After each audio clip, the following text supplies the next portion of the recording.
I think we're live. I'm like 99% sure we're live. Okay, people, today on What You Readin' For, episode 22. By the way, this is a live stream series where I talk about books that I've read. If I if I'm a little off this episode, it's for a number of reasons, but mainly because let me get my mic a little bit more closer to my mouth. Um, Last night I think I slept like 2 or 3 hours. I have not been sleeping well lately, and especially last night for some reason I just could not sleep. And then like 20 minutes ago, my nose just like started pouring blood. I hope it's not like all bloody still. I don't know. I look like shit. I feel like shit, but it's fine because all we're really here to do is talk about a book. The book we're talking about today on this episode is Project Hail Mary by Andy Weir. This is the big kind of talk of the town right now, mostly because it has recently been turned into a movie, by or not by, but starring Ryan Gosling. And Andy Weir is apparently the guy who wrote The Martian, which I heard was also a great book and movie. Never saw either of those. Haven't seen the Project Hail Mary movie. I might be seeing it like sometime this week, maybe.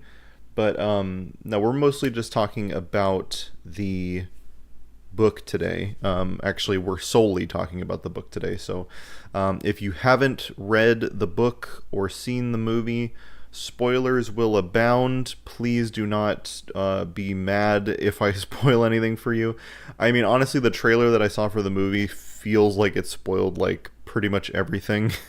Like it almost feels like it similar to how many trailers do nowadays. It's like they just give you the entire plot of the movie without you even having seen the movie. So that's a lot of fun. But we're talking Project Hail Mary today by Andy Weir. Check this out, folks. Before we get rolling with the discussion of the book, I want to tell you the next couple books that we're going to be reading. Next, right after Project Hail Mary, is going to be In Cold Blood by Truman Capote. I have already started reading this one. I'm not sure what to make of it yet. I'll obviously I don't want to give too many of my takes right this second because we're gonna do an episode on it. But like, yeah, I'm not really sure what to make of this one yet. After that, we are doing Black Elk Speaks by John G. Neihardt. This is supposed to be really great, so we're gonna be doing that right after In Cold Blood. Right after that, The Haunting of Hill House, Shirley Jackson, classic horror goodness. Time to get all spookified. This lovely, I mean, just look at how deliciously evil this book looks. Like I'm very excited to read this one. So yeah, that's what's up next. So go ahead and read those before you come back and watch any more of my live streams. Make sure to read along with all of the stuff for the What You Readin' For book club. If you enjoyed this live stream, please make sure to like it. Please make sure to comment after the fact or live stream chat right now and tell me what you think of Project Hail Mary, Andy Weir, and yeah, make sure to subscribe so that you get notified when I go live. I want to let you guys know I stream on Twitch, twitch.tv/Drognath. I have been like absolutely addicted to a game called Hell Let Loose, which is like a World War II first-person shooter. It is a freaking fantastic game, and I can't get enough of it, so I've been streaming a lot of that. So yeah. What else? Check out my TikTok, check out my Blue Sky, check out my itch.io and Drive Through RPG. Everything, you can find all that stuff. It's not that hard to find. You can find it. So let's talk about the book we're here to talk about. So I don't know anything about Andy Weir. I don't know anything about him at all. But if he doesn't have a background in science, or somewhat, actually, doesn't it say at the end of the book, like, or like there's like a, right, so he was a software engineer until the success of his first published novel, The Martian, allowed him to live out his dream of writing full time. He's a lifelong space nerd and a devoted hobbyist of subjects such as relativistic physics, orbital mechanics, and the history of manned spaceflight. He also mixes a mean cocktail. He lives in California. Okay, so now you know about as much about Andy Weir as I do. So he does have some knowledge of science generally, is what I will say. And this book, I don't think, could have been written unless someone, unless the person writing it had some sort of either prior knowledge of like the subject matter, or they had some kind of like team or person or advisor with them while writing, because this book is I have said this to a friend of mine. It is the definition of hard science fiction. It is hard sci-fi to the core. Every page or two, they're doing some calculation of some experiment of some, I have to pump in 20% more nitrogen into this box to simulate the atmosphere of this planet so I can figure out it. Like, it is scienced out, man. It is, and it's really cool. And something I'll, maybe touch on a little bit more as the episode rolls on, is that I was reading this at the same time that I am right now taking a introductory geography course, and it's so funny because it's like a lot of these things are just sort of like the very brief amount of time I've spent studying geography, and the very brief amount of time that I've spent taking statistics. These two classes converging on the same point in my life as this book just gave me such a good, I guess, kind of frame of mind to approach this book with, a mind about sort of being scientifically curious and being aware sort of how physics interacts with objects. I don't know how to put it any other way. It's just like it was interesting reading this kind of at the same time that I'm in my own little way kind of studying or learning how to study science, or study the earth, or study the universe. So that's just a little background on what I went into the book with. So if you don't know anything about Project Hail Mary, the title kind of gives away the premise of the book overall. Like it is a Hail Mary type project. The all of the governments of Earth have gotten together to try to solve this problem that they're having. And in order to solve this problem, they have to throw a Hail Mary and launch a spaceship out to a nearby star called Tau Ceti. And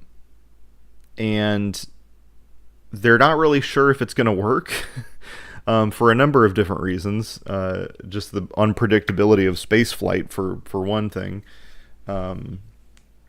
Space flight, space in general is somehow weirdly kind of predictable. It's as long as you kind of have the right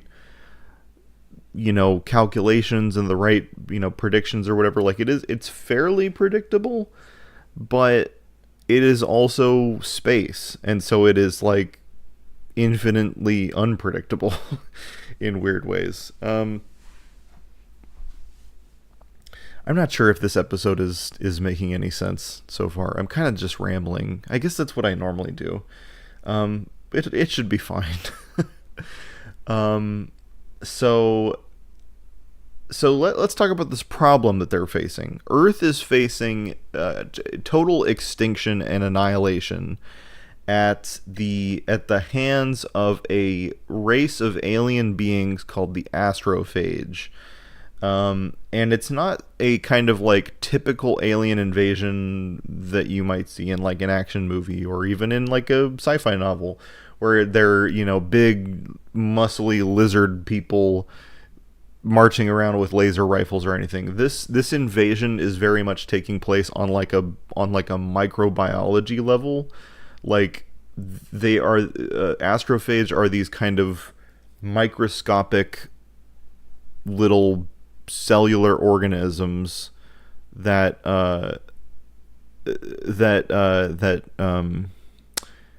they like feed off of what is it again? So they basically like eat sunlight and they breed in the atmosphere of Venus.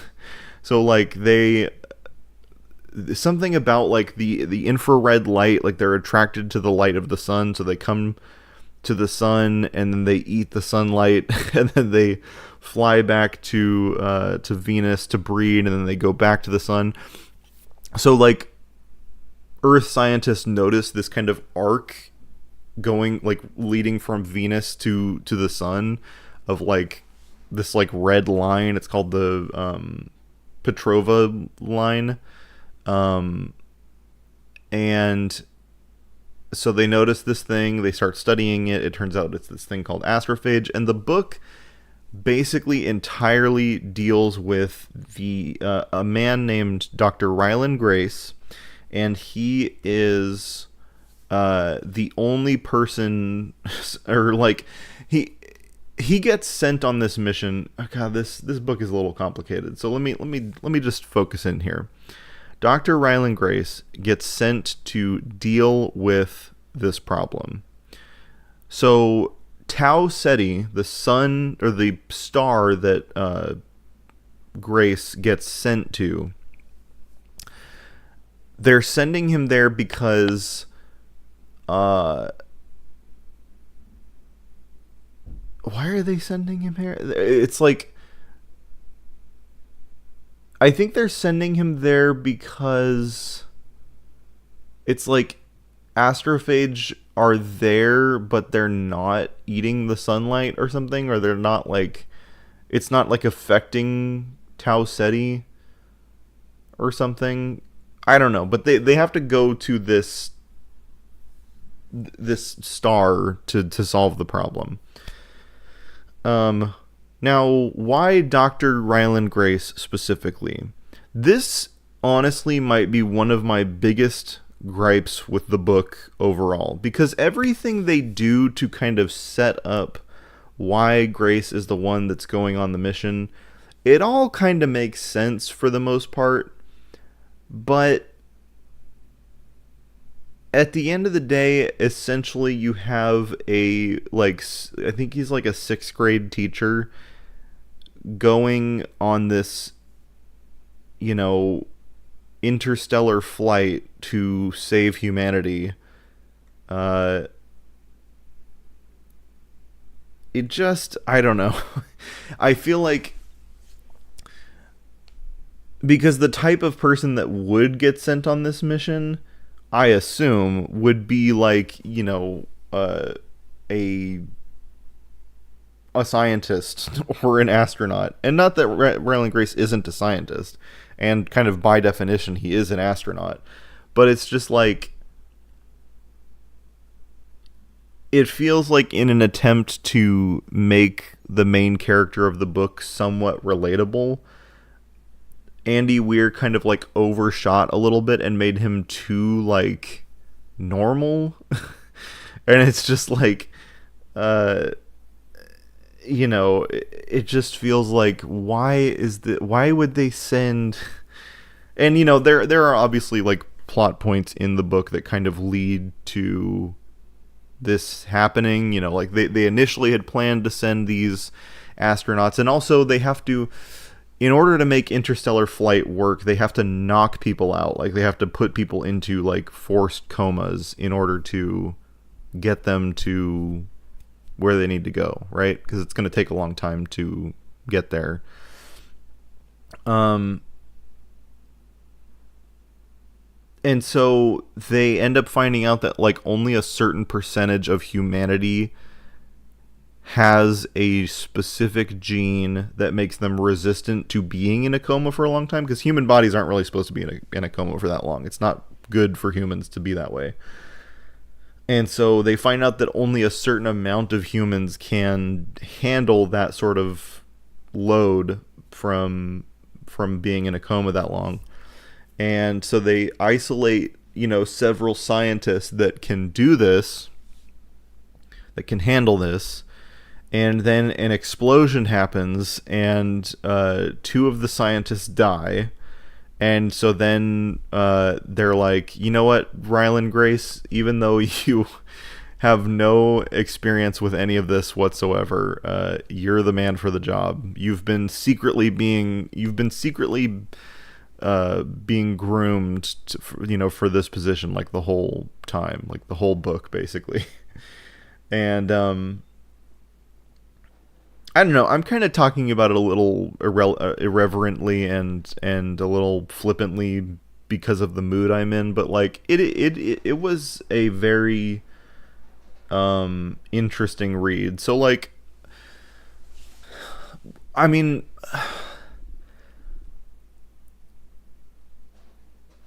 how do I kind of start talking about this? Like so, I will say that one of the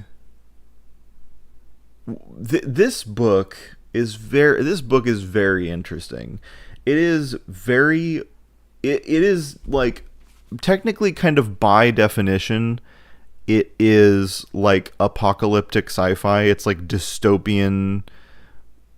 It's semi-apocalyptic, and yet it is so funny, and it is so hopeful. Like it's not depressing in the way that like most like sci-fi of this nature is. There are certainly moments that feel a little hopeless, and certainly Dr. Grace, who is sent on essentially the suicide mission, he certainly personally feels the weight of the mission kind of weighing down on him. But the book itself, in tone, never tries to make you, the reader, feel hopeless. And like, I guess, and I don't think it takes a brain surgeon to realize this book is essentially kind of an allegory or not an allegory, but like the kind of themes and ideas being played with in this book are sort of trying to touch on the problem of climate collapse and environmental change and global warming and stuff like that. It's sort of utilizing this outside alien force as a way to discuss the problem of climate change. And I think it's sort of like a fantastical what if scenario of like, what if the whole world like actually got along for a moment because they realized like, hey, if we don't all work together and solve this, we're all gonna fucking die. And in that way, it is it's kind of hope core. It's hope posting a little bit. It's Andy Weir hope posting that the governments of the world will get their shit together enough to solve this problem that is going to is more than likely going to cause a massive extinction event sooner rather than later. By the way, just as a side note, you might notice that this copy of Project Hail Mary is like particularly a little beat up. This this copy got like waterlogged because I was well, without getting into specifics, we found a like soaking wet hoodie out in the middle of a field, and I brought it into the office of the school I was at to turn it into the lost and found. And to do that, I stuffed this hoodie into my backpack, kind of totally forgetting that I had a paperback novel in the backpack. So this copy has a little bit of character and flair to it because it is completely like, it just is destroyed. It's still readable. It's not that bad, but like it's just like, it's so spongy and gross. Anyway, okay. So the other things that I enjoy about this book, so it is very funny. So actually, before I read this, because I had like, I think one quote that I wanted to read.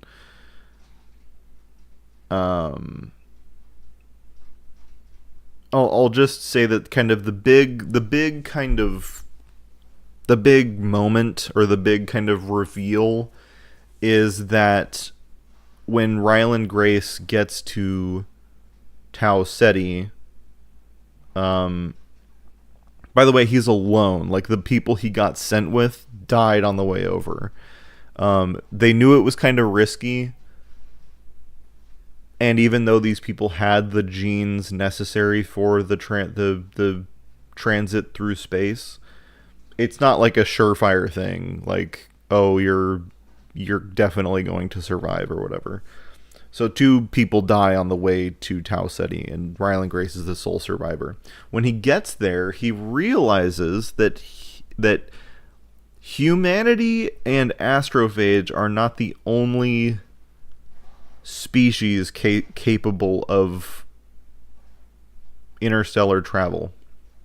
There is a race of people called the Iridians, and Grace meets one of these Iridians called Rocky. And by the way, Grace kind of does all of the naming here. Grace, it names them the Iridians. He names Rocky because he's having to translate everything this alien is telling him, and kind of like make up words for concepts that exist only in Rocky's language.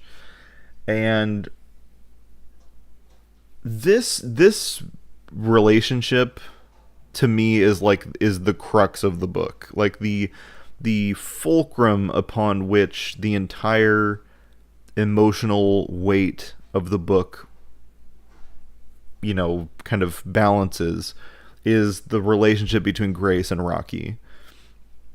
And so Rocky is can I actually find let me see here.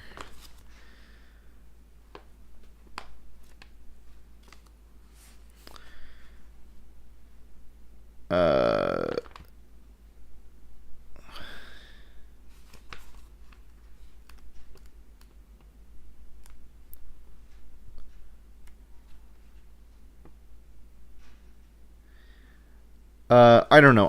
Whatever. Okay, so I'll just say that, like,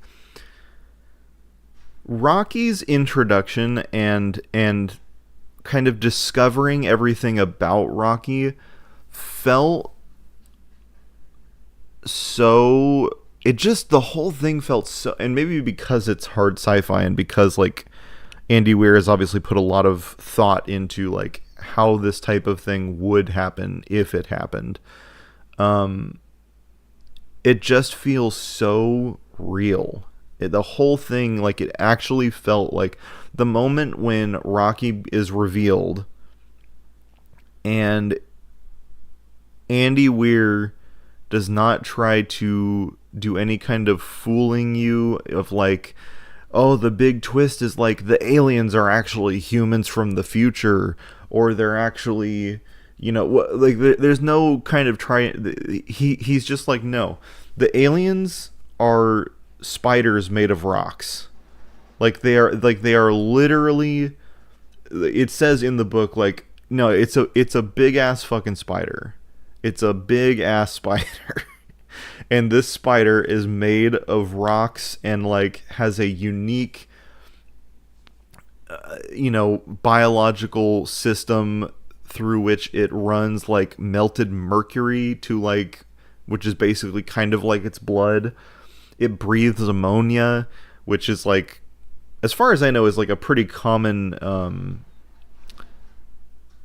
atmospherical makeup of like a lot of different planets. Like a lot of planets, like our planet is fairly unique in that it is mostly nitrogen and oxygen, where like most other planets, I could be wrong about this, but this is my impression, like a lot of other planets actually have like a lot of ammonia and carbon dioxide and stuff like that, that makes up their atmosphere. But so yeah, I guess I'll just say like Rocky's introduction, Rocky as a character is so good, like, and what's funny about this book is that Rocky is very human even though he isn't human. And like, there is something to be said about like, I do enjoy sci-fi where the aliens feel very alien, because like sometimes if you make them too human, it's kind of like, is this really realistic? Because like they're fucking aliens. Like they're going to be so vastly different than humans in like every way. But when you think about it, it's like, yeah, biologically and kind of like evolutionarily, they would be probably very different. They might be very similar. Who knows? A lot of this book kind of grapples with like, it's so interesting that like out of all of the possibilities, like this is kind of the thing that happens. But I digress. On a body and evolution level, they probably would be very different from humans, but like on a consciousness level, on like a thinking about things level, they might be pretty similar. Like the types of creatures, and I think Rocky even says at one point, like, the reason human thinking and Iridian thinking are so similar is because they exist in this kind of neutral space between, because there are two species that have been threatened by the existence of astrophage, and a much more vastly technologically advanced society probably wouldn't think of astrophage as much of a problem at all. They probably would have the means to solve the astrophage problem without having to fly all the way to Tau Ceti to figure out why it's not being affected by the astrophage or whatnot. And a much less technologically advanced society probably wouldn't even notice the astrophage at all, or they wouldn't have the means of interstellar flight, or they wouldn't. So like humans and Iridians are in this middle ground where they would have similar levels of intelligence, because, and even though they are very different and they have very different cultures, they think about things very differently. The base level of like, even just the fact that like when they meet, a lot of times, in first contact stories like this, it's often like, it's just immediate violence, right? Like the type of interaction that humans and aliens have on a first contact, kind of like in a story where that's happening, it's usually confrontational. It is usually like the aliens are here to invade, or they, this is just my impression, I guess, or humans just like take it upon themselves to start attacking aliens or whatever. In this book, the Iridians and the humans actually have very similar intentions going into interacting with one another, right? Like at first they're both very cautious. Like they both show up in the same star system.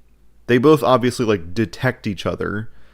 And at first Grace is kind of grappling with like, okay, there's this ship out there. I don't know what the ship is. I don't know what it's made of. I don't know who's in it. Is it more humans? Like did Project Hail Mary send another group of humans out to Tau Ceti as like a backup plan for my mission?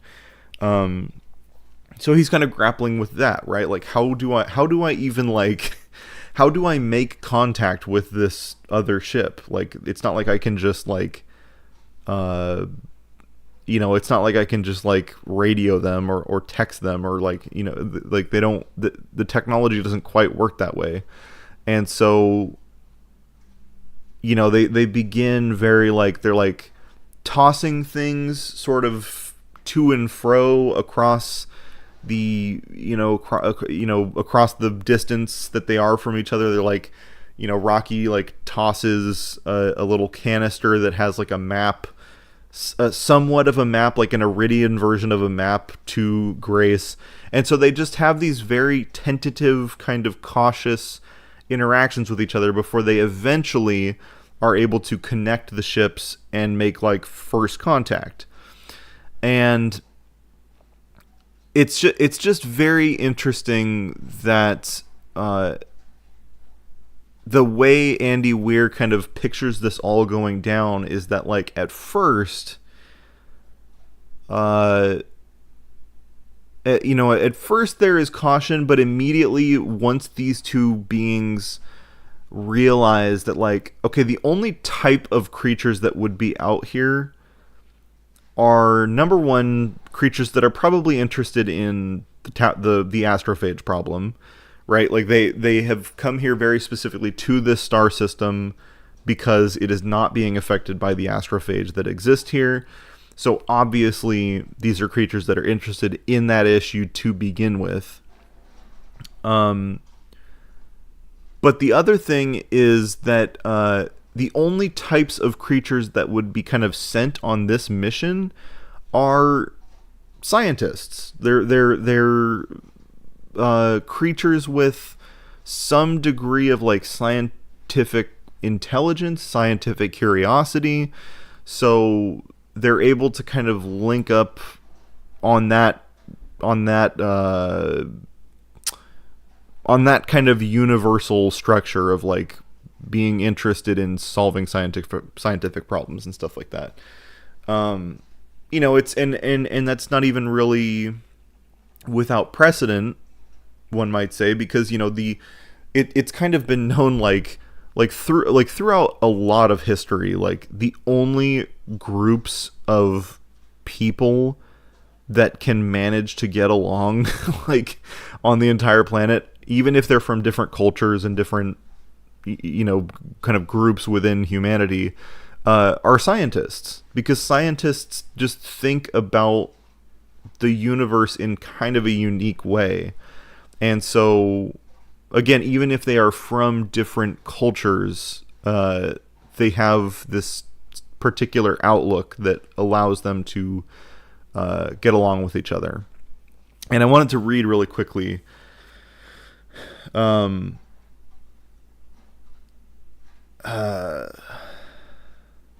where is it?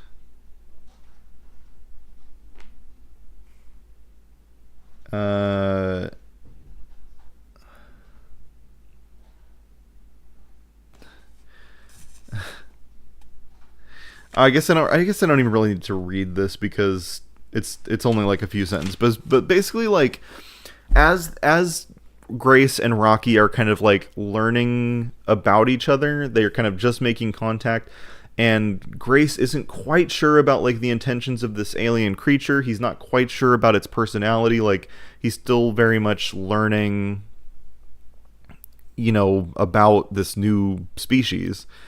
He figures out that like, because Rocky keeps doing this thing where he's like they're both in the airlock, right? And they're separated by this wall. And Rocky on his side of the wall is like bouncing around in zero G. He's like grabbing the rungs on like one side of the airlock and then bouncing over to the other side and like kind of just floating around in zero G as he's waiting for Grace to do something. I don't remember what he's doing, but Grace realizes that Rocky is that is the Iridian version of pacing. Like he's like that this alien is showing impatience of some kind and is kind of yeah, like pacing in zero G. And I laughed my ass off when I realized that's what was going on, because like, yeah, it's just stunning to have a first contact story where like the aliens are portrayed in a somewhat realistic human like way. Like the I mean, and we only get to meet for the most part one Iridian. I think we might at the end meet like one other one. Um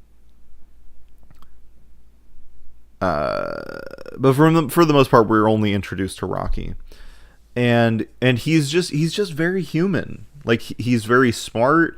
He kind of gets impatient with Grace. He gets kind of snippy and sarcastic with Grace. But at the end of the day, like they become literally like best friends.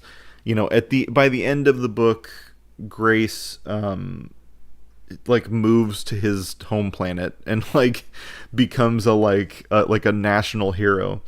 And that's what's so interesting about this book, is that like at the end of the story, I guess I won't put this expectation on the viewer, but my expectation while reading this book is like there is no way this story ends happily, right? Like that, like there has to be some just with a threat that big, right? Like when the inevitability of, and by the way, I guess, you know, it's not like it's a totally happy ending, because it is expected. It's never really confirmed, but it is expected that like half of the population of Earth dies. But there is, for the most part, a happy ending, because the data that the Hail Mary gathers makes its way back to Earth, and then they see the Iridians are able to detect that the astrophage problem in the Sol system has been solved. So at the end of the book, you do get this confirmation, like, yes, humanity received the data, they figured out what to do, they solved it, and now Grace himself is probably going to die, but like at the end of the day, like it's still there's no like larger kind of apocalypse that happens or anything. Or not that one that we see. I, as a reader, was most definitely expecting this book to have a tragic outcome of some kind. Like either Grace dies and his mission is unsuccessful. At one point, Rocky kind of dies and then later is revived. But at the time that he quote unquote died, I thought as a reader, like, oh no, that's the thing, is like halfway through the book Rocky dies and then Grace has to like carry on his mission without Rocky. That is not the case. And so it just kept defying my expectations of like what kind of apocalyptic sci-fi can be. I just like, when you think of sci-fi that is dealing with an apocalyptic force at that level, you think of, I guess I kind of think about things like The Road and stuff, where it's just like, no, it is utterly hopeless. There is no hope left to be had.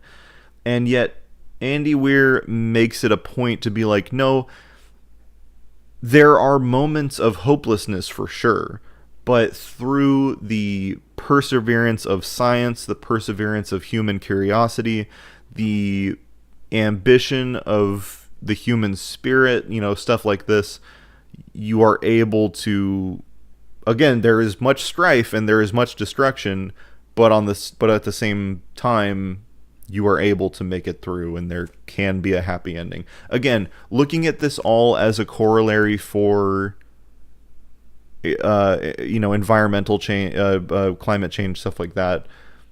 That seems to be kind of the overall, to me, that seems to be the overall message of the book, is like, there is probably going to be a lot of hardship and death and horror that happens as a result of climate change.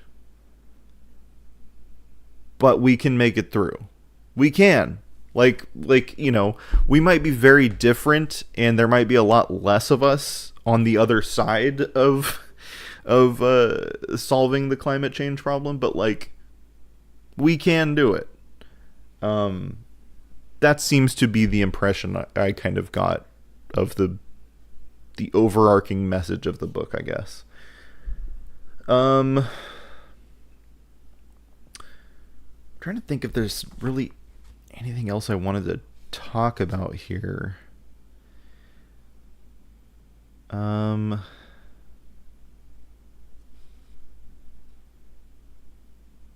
Yeah, it's a wonderful book. I think it's like, it is kind of interesting to me. This book came out in 2021, and now in 2026 we're getting a movie based on the book. I think that turnaround is fairly quick.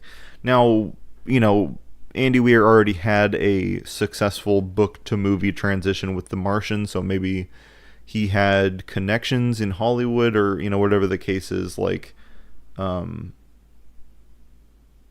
process just went more smoothly and more quickly. But it is surprising to me that it only took 5 years to, book deal, to then movie deal, to then movie production, and then movie release in 5 years. That is a fairly quick, especially for like a big budget movie with, fucking Ryan Gosling and all this stuff. But I think it is it is one of the best sci-fi books I've ever read, and it is certainly one of the better, newer sci-fi books that I've read. That is what I will say. I think everybody should give it a shot. I was at first, I guess, just going back to the little gripes that I had with this book, I did at first think that Grace as a character was kind of boring. I kind of felt like Grace, he doesn't swear, and he doesn't, he has this kind of like I want to say like boyishness to him. Like, he's kind of, he's a fucking Boy Scout. Like, he's just like overly kind of like, the book has this kind of jovial tone to it that, like, again, by the end of the book, I think I appreciated, but at first I was just like, bro, you're waking up on a spaceship with a tube in your dick, and you can't remember who you are. Like, this is horrifying. Why are you being like, oh, well, golly gee willikers, this sure is, a sticky situation. It's just like, what the fuck? Like, it just felt so unrealistic, I think, that at first I had a hard time relating to Dr. Grace. But no, the book overall was great.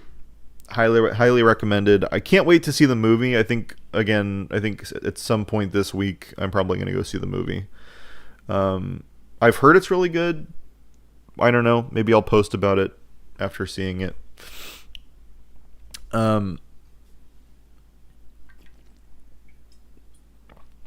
Yeah.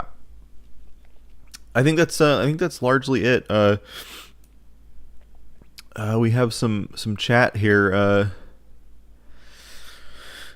The Wisest Emu says Rocky is the best alien bro since Garrus from Mass Effect. Yeah, on God in heaven. Like, he is. I mean, the moment when he risks his life for Grace was just so. Yeah, I almost cried. I got very close to crying, and that doesn't happen to me very often with books. Yeah, quite emotional. The audiobook narrator is top notch. He acts out all the characters so well. Yeah, I would be curious, and I'm gonna be curious to see how it plays out in the movie. Like how they portray Rocky's kind of computerized voice, or especially like before Grace has worked out like a translation thing, and you know, in the book, Rocky's language is kind of just depicted as like music notes and like musical notation. I'm going to be interested to see how that's portrayed in the movie, and I would be interested to hear how it's portrayed in the audiobook as well. The ending was so wonderful. I thought something bad would happen the entire time. That's it feels like that's what it's leading up to, and I think sci-fi in general kind of like prepares us for that, or not prepares us, but like gives us that expectation that will happen, or that something bad will happen. But yeah, this book defied so many different expectations that it's actually kind of mind-blowing. But certainly the biggest one for me is like, oh my gosh, you can actually hope post with apocalyptic sci-fi. Like, you can actually kind of signal the everything will be okay pill to to your readership. Great book. I know this is a kind of a shorter episode, but I just that's kind of all I have to say. It was a really, really good book. I think everybody should read it. One of the better sci-fi books that I've read. In Cold Blood is the next book. Check out In Cold Blood, Truman Capote. That's what I'm reading next. After that, Black Elk Speaks, John G. Neihardt. That's the next one after that. Then, The Haunting of Hill House, Shirley Jackson. Look at how gorgeous this Halloween black and orange John is. That's after that. The audiobook did really well with the language bits they used a synthesizer to play tunes whenever he talked. Yeah, I kind of imagined I kept imagining like a xylophone or something, like when he talks, like a little like like xylophone sound effect. That's just the music notation on the page to me in my brain translated to a goofy ass xylophone. But that's really interesting. Yeah, great book. Thank you guys so much for watching. Make sure to like the stream if you enjoyed it. Make sure to comment. Let me know what you think of Project Hail Mary and Andy Weir. Make sure to subscribe so that you get notified the next time I go live. Check out the Twitch. Check out the TikTok. Check out the Blue Sky. Check out itch.io and Drive Through RPG. You can find all that stuff on my channel somewhere. But yeah, much love, guys. Peace.